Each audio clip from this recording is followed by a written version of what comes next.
Assalamualaikum warahmatullahi wabarakatuh. Waalaikumsalam warahmatullahi wabarakatuh.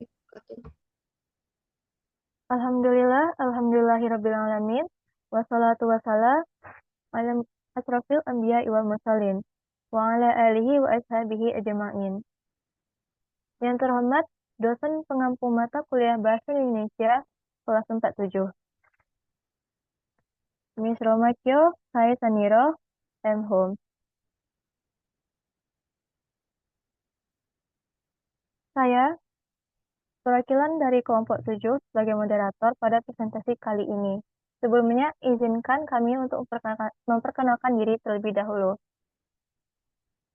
Perkenalkan, saya Putri Milik Ismail dengan NIM 2311013046. Berikut rekan-rekan saya. Saya Syifa Fatima Zahra dengan NIM 2311012042. Saya Munadia Aksa Khairani dengan NIM 2311013030. Dan saya Hulwatu Wasif Fauza dengan NIM 24115128.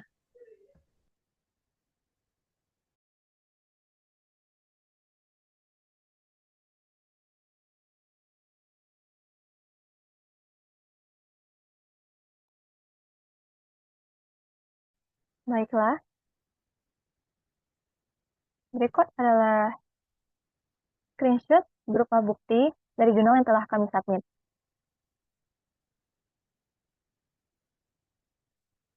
Untuk materi berikutnya adalah latar belakang masalah yang akan dijelaskan oleh saya sendiri. Latar belakang masalah, perilaku seksual menyimpang menjadi isu tabu di masyarakat Indonesia, yang nilai tradisionalnya dijaga melalui pendidikan agama, moral, dan etika. Era modern seperti sekarang membawa tantangan baru, seperti masuknya nilai-nilai liberalisme yang bertentangan dengan nilai agama dan budaya bangsa. Media sosial, khususnya TikTok, memberikan ruang bagi komunitas LGBT untuk berekspresi.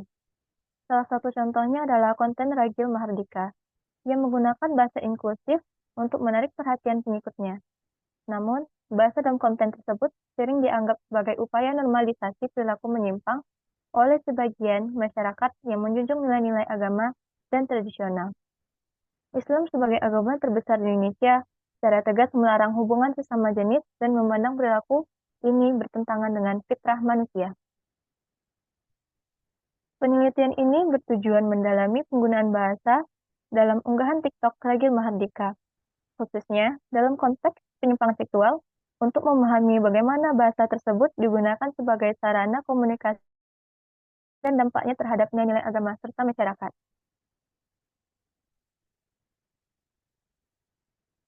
Selanjutnya, untuk bagian metode penelitian dan hasil penelitian akan dijelaskan oleh Hilwa. Kepada Hilwa, disilahkan.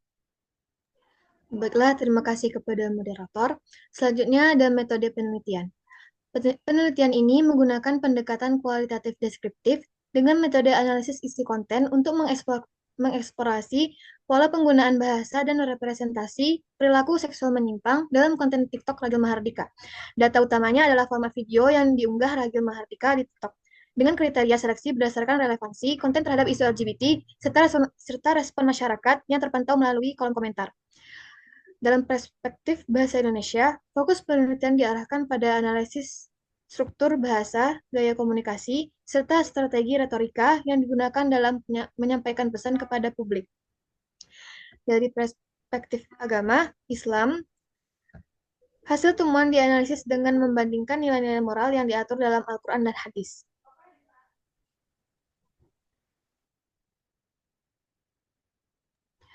Selanjutnya ada hasil penelitian. Pada unggahan pertama, Ragil mengaku bahwa penyimpangan yang dialaminya tumbuh sejak kecil. Ragil menggunakan bahasa informal dan santai dengan struktur kalimat sederhana dan langsung, mencerminkan gaya komunikasi yang akrab.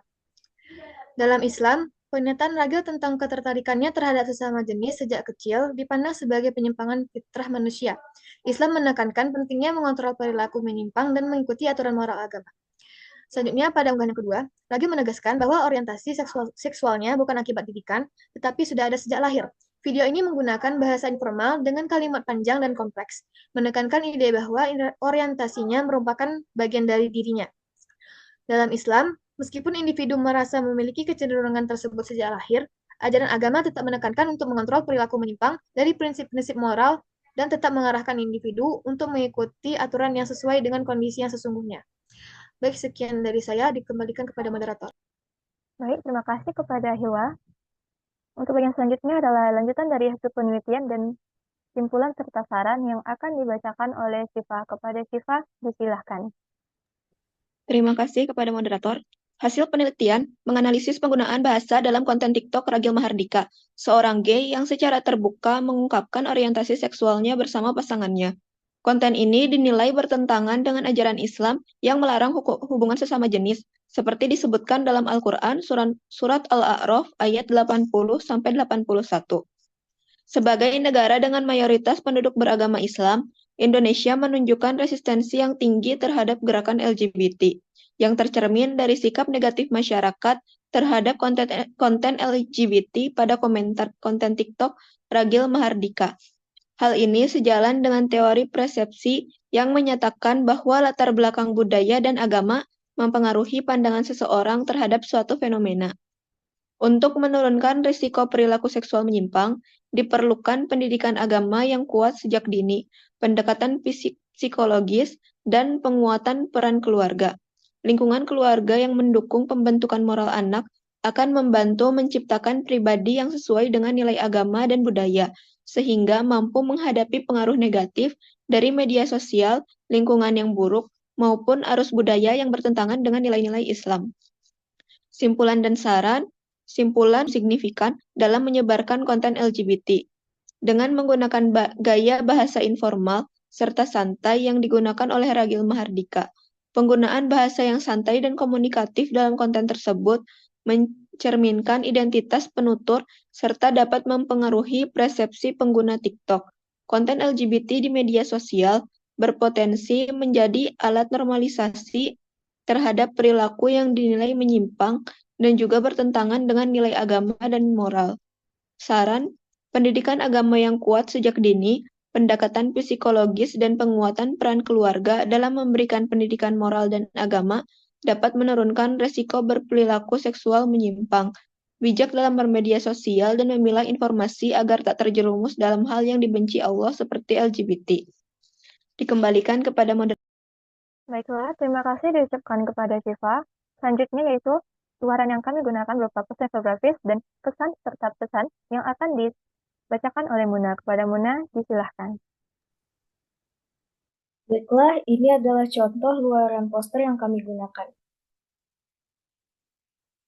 Selanjutnya, ada kesan dan pesan selama di mata kuliah Bahasa Indonesia kelas 47 ini. Kesannya yaitu pasti berkesan. Banyaknya ilmu baru yang didapat serta memahami makna mendalam dari setiap aspek kebahasaan. Dosen dalam mata kuliah ini pun memiliki cara mengajar yang baik dan asik sehingga membuat suasana kelas lebih baik dan seru. Pesannya, bahasa Indonesia merupakan identitas kita sebagai bangsa Indonesia yang harus kita jaga dan mempelajari dan menggunakannya dengan baik dan benar.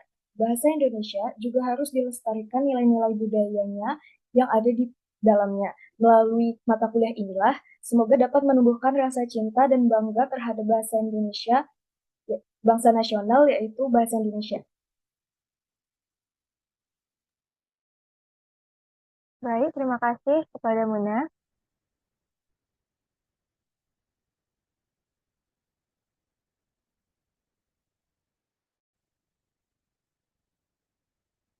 Sekian presentasi dari kelompok 7 mengenai jurnal yang berjudulkan Analisis Penggunaan Bahasa pada Konten Perilaku Seksual Menyimpang LGBT di TikTok Ragil Mahardika, Perspektif Agama Islam. Terima kasih pada teman-teman dan rekan-rekan. Sekian presentasinya. Maaf jika ada kesalahan. Kami tutup dengan Assalamualaikum warahmatullahi wabarakatuh. Waalaikumsalam Waalaikumsalam warahmatullahi wabarakatuh.